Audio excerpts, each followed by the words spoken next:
మోడీకి మోకరిల్లుతున్న జగన్. అంటే ఎందుకు ఈ మాట అనాల్సొస్తుందంటే సార్, మనం జమిలీ ఎన్నికల్లో చూసుకుంటే దానికి జగన్ గవర్నమెంట్ మద్దతిచ్చింది మోడీ గవర్నమెంట్‌కి. కానీ మోడీ గవర్నమెంట్ మాత్రం జగన్‌కి వ్యతిరేకంగానే ఉన్నారు. అయినా సరే జగన్ మాత్రం మోడీకి మద్దతిస్తూనే ఉన్నారు. ఎందుకని? అంటే మోడీ ముందు మోకరిల్లిన జగన్ అనే వార్త వైరల్ అవుతుంది. దీనికి ప్రధాన కారణం ఏందంటే మొన్న జమిలీ ఎన్నికల బిల్లుకి జగన్ పార్టీ మద్దతిచ్చింది వైసీపీ. నిజానికి వాళ్ళేం అడగలేదు. అంటే మద్దతు ఇచ్చిందంటే ఇంకా అది బిల్లు చర్చకైతే రాలేదు. బట్ బిల్లుని ప్రవేశపెట్టాలా లేదా అనేది కూడా దానికి సంబంధించి కూడా ఎన్నిక జరిగింది. అక్కడ జరిగినప్పుడు బిల్లుని ప్రవేశపెట్టాలి అనే దానికి వీళ్ళు వైసీపీ వాళ్ళు కూడా ఇచ్చారు. నిజానికి చంద్రబాబు ఇస్తే అర్థం ఉంది. ఎందుకంటే చంద్రబాబు ఆల్రెడీ ఎన్డీఏలో ఉన్నాడు కాబట్టి ఎన్డీఏలో ఉండే పార్టీలన్నీ కూడా మద్దతు ఇస్తారు. ఇటు ఇండియా కూటమి వ్యతిరేకించింది. కాంగ్రెస్తో సహా ఇండియా కూటమిలో ఉన్న అన్ని పార్టీలు కూడా క్లియర్గా వ్యతిరేకం. ఇండియా కూటమిలో అనేక సమస్యలు ఉన్నాయి. ఒకరికొకరు పడట్లేదు.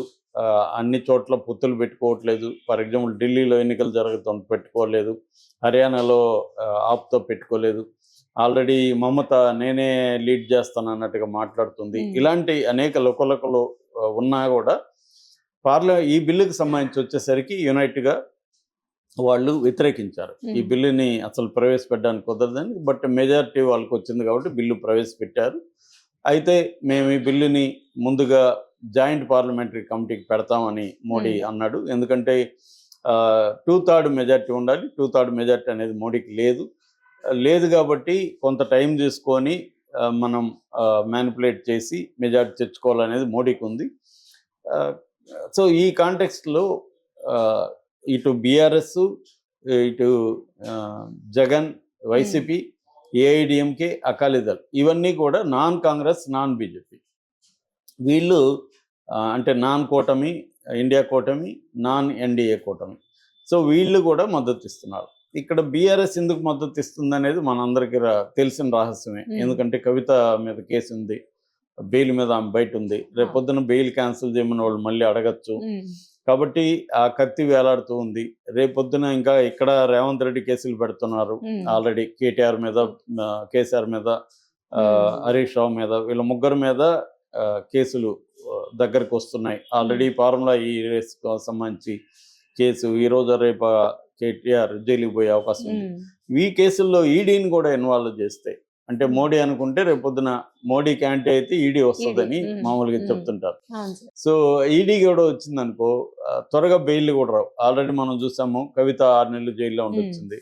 రేపొద్దున కేటీఆర్ ఫార్ములా ఈ రేస్ కేసులో కూడా ఈడీ ఎంటర్ అయితే బెయిల్ రాదు. పిఎంఎల్ఏ చట్టం వెరీ డిఫికల్ట్ బెయిల్ రావడం.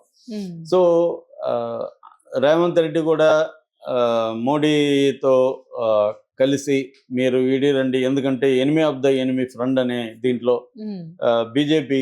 బీజేపీకి కూడా ఏం ఆలోచిస్తుంది, ఒక రాష్ట్రంలో ఏది బలహీనంగా ఒక పార్టీ ఉంటే ఆ పార్టీని దెబ్బతీసి ఆ ప్లేస్లోకి తాను రావాలని బీజేపీ ప్లాన్ లాంగ్ టర్మ్. అలాగే ఇప్పుడు ఇక్కడ బీఆర్ఎస్ వీక్గా ఉంది కాబట్టి బీఆర్ఎస్ని దెబ్బ కొట్టి మనం బీఆర్ఎస్ ప్లేస్ని ఆక్యుపై చేసుకోవాలని బీజేపీకి ఉండే వ్యూహం.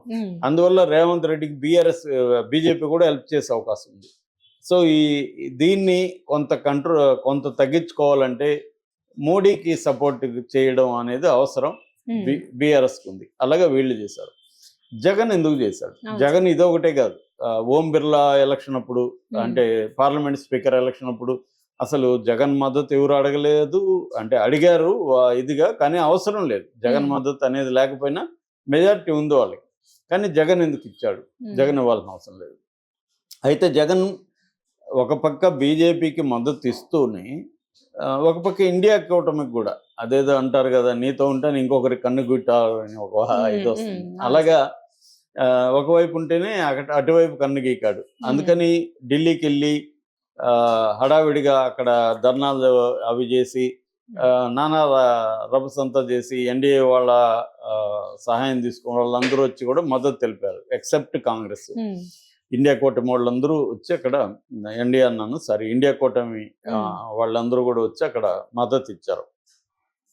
ఎందుకు చేశాడు అంటే, ఒక పక్కేమో తన కేసులు 11 ఏళ్ళుగా బెయిల్ మీద ఉన్నాడు. అక్రమాస్తుల కేసు ఆయన మీద ఉంది. ఈడీ సిబిఐ దాంట్లో ఉన్నాయి. ఈడీ సిబిఐ గట్టిగా అనుకుంటే ఆయన బెయిల్ రద్దు అయ్యే అవకాశం ఉంది. ఎందుకంటే ఆల్రెడీ ఈయన బెయిల్ రద్దు చేయమని రఘురామకృష్ణరాజు సుప్రీంకోర్టుకి వెళ్ళాడు. సుప్రీంకోర్టులో ఆ విచారణ జరుగుతుంది.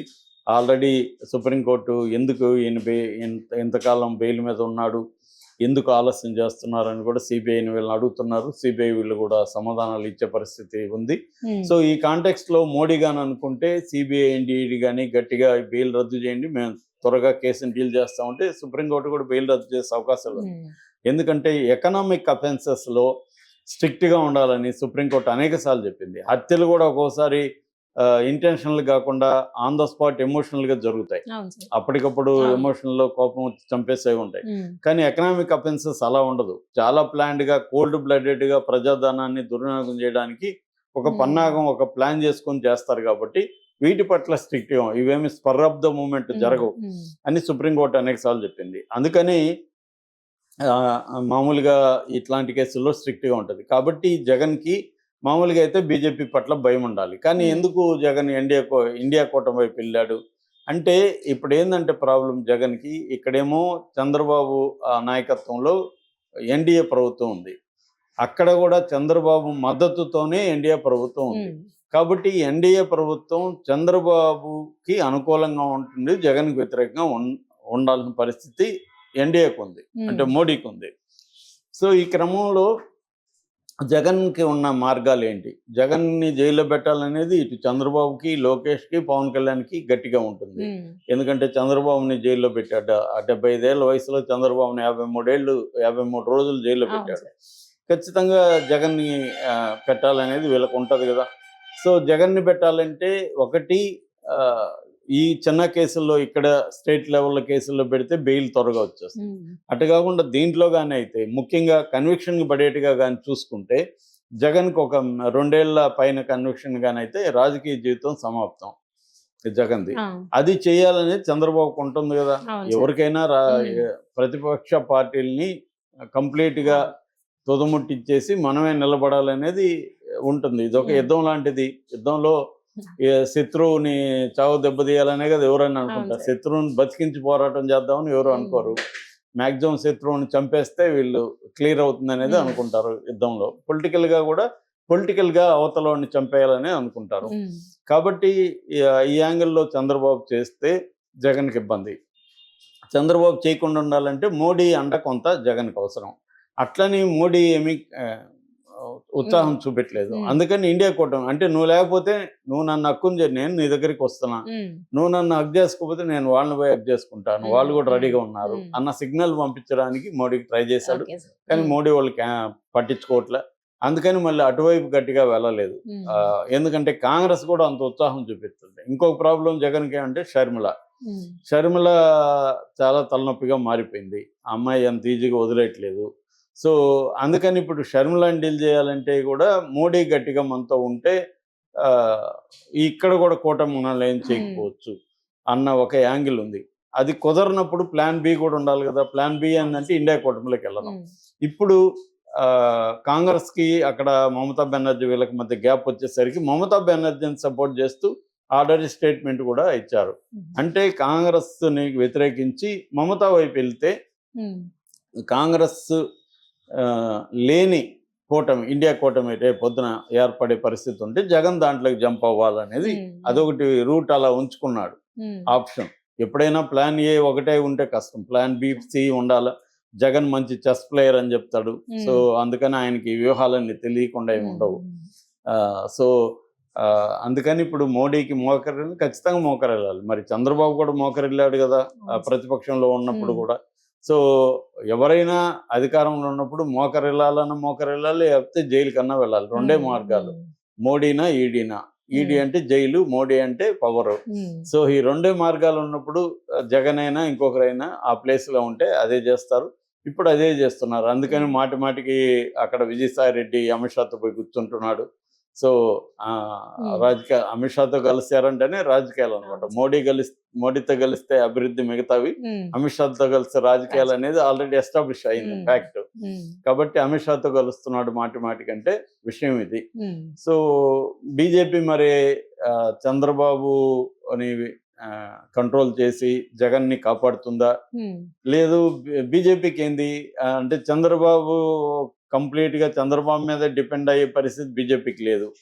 జగన్ కూడా కొంత బతికించి ఉంచుదాం అనేది బీజేపీకి ప్లాన్ ఉంది. అది కానీ అది ఉందని జగన్ కూడా తెలుసు. కాబట్టి మీరు అడగకపోయినా మీతోనే ఉంటాము, మమ్మల్ని మీరు చూసుకోండి అని ఒక రకమైన సరెండర్ అయినా కూడా వాళ్ళకేం దయ మీద జరగవు. వాళ్ళకి కూడా ఉపయోగం ఉంటేనే జగన్ కాపాడతారు తప్ప సరెండర్ అయిపోతే జగన్ ఏమి కాపాడాలని వాళ్ళకి ఎందుకు ఉంటది? రాజకీయాల్లో అట్లా ఉండదు. నీ కాళ్ళు పట్టుకుంటా అంటే వదిలేరు. రాజకీయాల్లో కాళ్ళు పట్టుకోవడంలో వీడికి ఉపయోగం ఉండాలి. సో అది ఇవ్వాలి అంటే ఆఫర్ ఇవ్వాలి. మామూలుగా గాడ్ ఫాదర్ లో ఒక డైలాగ్ ఉంది, నేను ఇచ్చే ఆఫర్ రిజెక్ట్ చేయలేని ఆఫర్ ఇస్తానంటాడు గాడ్ ఫాదర్ లో. అలాంటి ఆఫర్ ఇవ్వగలిగితేనే ఛాన్స్ ఉంటది. మరి జగన్ ఏమి ఇస్తాడు అంటే రాజ్యసభలో కొంత బిల్లులకి అవసరం ఉంది. జగన్ అవసరం ఇప్పుడు పెట్టబోయే కొన్ని బిల్లులకి ఖచ్చితంగా దానికి జగన్ హెల్ప్ చేస్తాడు.